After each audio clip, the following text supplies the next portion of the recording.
هذا الخالد من أهل الكويت ومتزوج وعنده ولد، وخواله من العراق.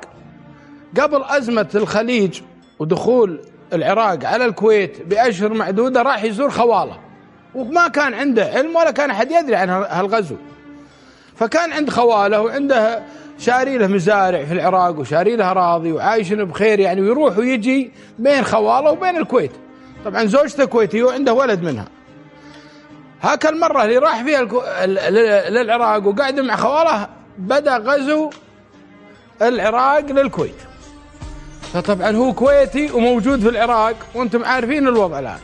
فقاموا خواله وأخفوه وضعوه في مكان أمين لأنه كويتي وجنسيته كويتية وتواجده في العراق، والحين غزو والآن بدأت الأمور يعني سبحان الله تضطرب والحدود سكرت والأمور سبحان الله صعبة جدا، ولو مسك هذا ربما أنه.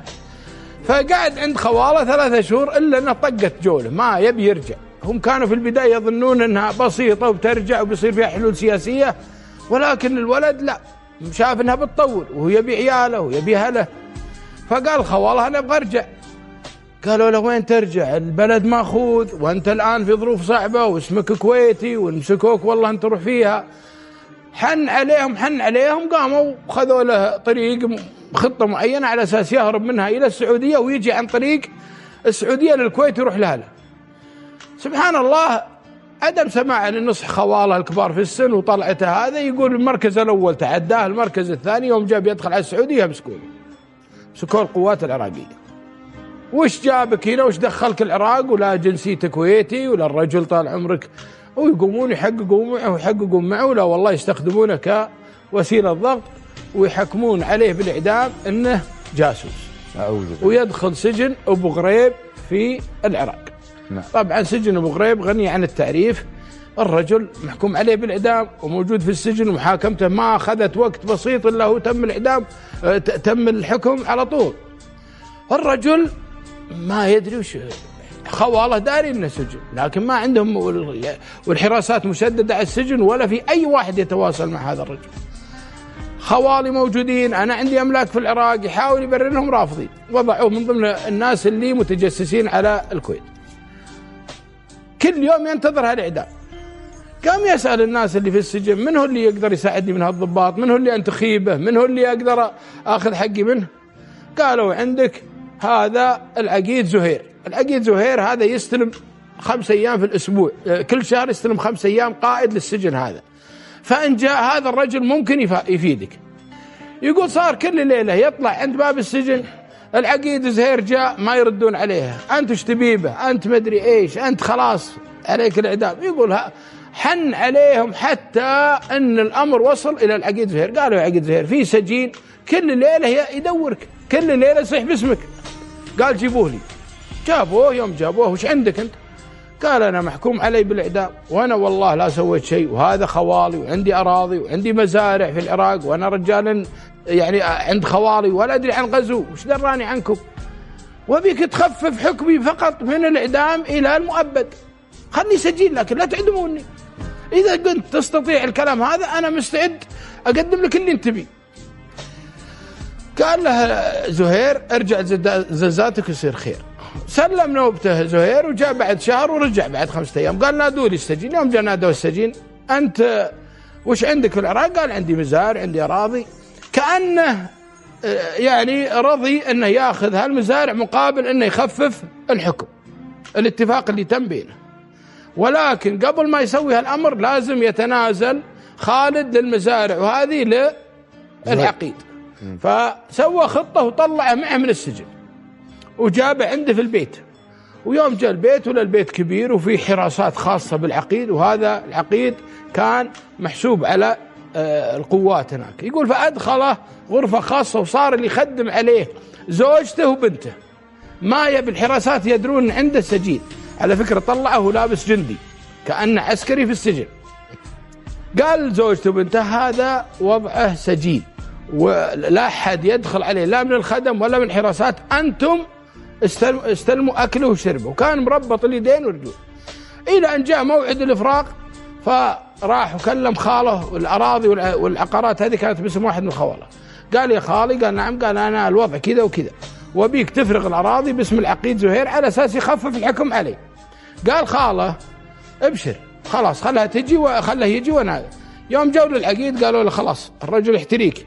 قال لا ما ابيها باسمي ابيها باسم بنتي. هذا العقيد عنده بنت واحدة اسمها رغد، فأرسل رغد إلى المحكمة وتم تحويل جميع الأملاك باسم رغد. هنا العقيد خلاص تأكد أن الأمور صحيحة، لكن ما كانت نيته أن يخفف الحكم، لأن الحكم هذا صادر وواصل على مستوى الرئاسة، يعني مو على مستواه، لكن كان يبي يقول هذا الرجل ميت آخذ أنا العقار وآخذ هذا. فسجن عنده 5 أيام حتى يجي دوريته ويرجع ثاني مرة للسجن. البنت تجي وتغذيه وتأكله وتشربه لكنه مربط. فتبي تعرف شو قصة هالسجين. يوم سألته قال أنا كويتي. قالت وش جابك هنا؟ قال علمها القصة كاملة، والنبوس خذ مني الأراضي وسجلها باسمك علشان أنا يخفف الحكم. راحت لأبوها قالت يا أبوي أنت بتخفف الحكم؟ قال لا يا بنتي وشو لا تتكلمين مع السجين؟ قالت لازم أعرف يا أبوي، أنا وحيدتك وأخاف يصير شيء ولازم يكون عندي خبر. قال لي أنا ماني بس باخذ أراضي وباخذ مزارعه وبرجع للسجن ويحكمون عليه بالإعدام. قالت والله ما يصير، أنت ما علمتنا القيم هذه. وتقوم تزعل على أبوها زعل شديد. والله أنت شوف له حل، يا تطلق سراحة يا أنا أروح أعلم في الرئاسة. والله ما خليها الرجل هذا يجينا بهالطريقة وتاخذ أراضيه ومزارعه. الأبو درن بنت شهد. قال أنا شلون أحلها؟ قالت شوف لك واحد متوفي ودخل السجن وطلع على أنه خالد، وقال أن السجين اللي عندنا فلان الفلاني قد توفي وسجل الأوراق باسمه وخلى عندنا ندبر احنا. قال والله أنا بايعة وجبتيها. كلم له واحد من المستشفيات قالوا عندنا سجين مصاب من إحدى الدول وميت إلا شوي ويمكن يموت بكرة. قال إذا ما تبلغوني. توفي هذا الرجل. أرسل له سيارة إسعاف وجابه ودخل السجن وحطه في زنزانة خالد وسوى الأوراق وطلع في نوبته على أن خالد توفي، وطلعوا له شهادة وفاة ورفعت على أساس أن خالد توفي في السجن ودفن. خالد وينه؟ عند البنت. المهم خالد جلس في هالبيت الحين طول، والبنت والأم قاموا يخدمون عليه. قال يا بنتي الحين انت ورطتيني في الرجال، أنا السجن الحمد لله رتبت أموري معاه، لكن هالرجل اللي عندي ورطتيني فيه. قالت يا أبوي لازم نلقى له حل. قالوا شو الحل؟ قالت بنهربه للسعودية ويطلع من هناك يدربنا. جت له وقالت له يا خالد حنا إن شاء الله بإذن الله. قام خالد ظن أنهم خادعينه، لا البنت ولا الأبو. من خلال المدة طالت وفي نفس الوقت خذوا أراضيه ولا سمع منهم وعود. فحاول أنه قال أنا إذا جت البنت بخطفها وأحط لها سكين في حلزها ولا شيء وأخليها رهينة لين أمه أطلع من هذا ولا يعلمون وش أنا عليه. الرجل مستومود، ما جاء حكم بالبراءة وحكم بالتخفيف. فكان عنده مزهرية وهو مربط، كسر المزهرية وخذ قطعة منها، لكن هالقطعة شقت يده صارت دمان تنقط. يوم جت البنت أثرها جايبة عباء وشيلة بتلبس إياه بتهربه، ولا الدمان تنقط. قالت وش فيك أنت بتنتحر؟ قال لا والله ماني منتحر بس إني أنا. قالت لا أبشر بعزك وإن شاء الله بتطلع من هالكلام. لا والله الموضوع تغير عليه. ربطت الجرح واعتنت فيه، جابت عندها حارس شخصي مربيها وهو كبير وهي صغيرة. قالت شوف هذا الرجال أبيك توديه على الحدود السعودية، والله يا نصيب شيء لا عاد ترجع تراك بتموت. وكانت قوية البنت. قال ابشري، وتلبس خالد العباه والشيلة وتركبه مع الرجال وتعطيه بطاقة من أبوها عدم ممانع، لأن أبوها كان يعني مسؤول في حزب البعث. وقالت للشاي لخالد قالت شوف يا خالد أنت بتروح الحدود السعودية، وإذا خلصت حفظك بيت شعر تعطيه السواق يرجع لي. جاب لي السواق بيت الشعر فانت في أمان، يعني عرفت أنك في أمان ولا خدعك، وما جابه تراني بذبحه. وهذا من ذكاء البنت. قال حفظ لي إياه، حطته بيت الشعر وارتسبته مع الرجال هذا عسكري ومع بطاقة وسيارة تابعة للدولة، ويقطع هالمراكز كلها لين جاء الحدود السعودية. قال شوف هذاك المركز السعودي الله يعينك تمشي لك 10 كيلو وروح يسلم نفسك وعلمهم انك هاك الرجال. وهذا اللي عذني. قال اصبر في بيت شعر عطتني اياه رغد، تراك ما رجعت بالبيت الشعر تراك بتموت. قال تكفى يا معود عطني اياه. قال هو يحفظه البيت وهذا يرجع وهذا يروح. الرجال هذا خوينا مشى لين جاء المركز الحدود. والله اني ناسي الحدود السعودية والكويتية، لكنه جاء المركز الحدود ويوم شافوه ويمسكونه على طول، يوم تحققوا من هويته له كويتي وهذا وضعه وهذا وضعه، وفرحوا فيه ورحلة له. وعلى قولة القال يوم جاء له زوجته كانت حامل وجابت بنت ومسميتن البنت أسر اللي هو من أسر زوجها. فقال لا بنغير الاسم ونسميه رغد. شوف الواقع. قالت ليش؟ بنت صدام رغد. انت بتسميها؟ قال لا رغد اسم عام وانا احب هالاسم هذا. ما علم زوجته عن فعل هالبر البطولي لا. وشال معروف المرأة هذه. طبعا الحمد والشكر لله رجعت الامور ورجعت الكويت، وقام ينشد خواله عن هالمرأة. وش اخبارها؟ قالوا تزوجت لها رتبة عالية. الله. وش علومها؟ قالت والله كل شيء امورها تمام. عاشت رغد في العراق وهو عاش في الكويت، ولكن يتواصل معها عن طريق خواله.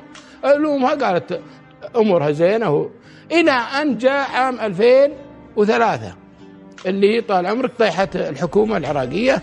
رغد كانت محسوبة هي وابوها على هذا، أخذ بيتها، والحقيقة يعني صار وضعها سيء جدا. زوجها قتل، أبوها أصيب في ظهره بطلق رائع، أمها قتلت في الظروف هذه كلها. صارت مع أبوها في بيت شعبي ضعيفة وظروفها صعبة. الله. واللي ينقل الأخبار الخالد منهم الخوال، حتى أنها صارت تبيع خردوات في السوق.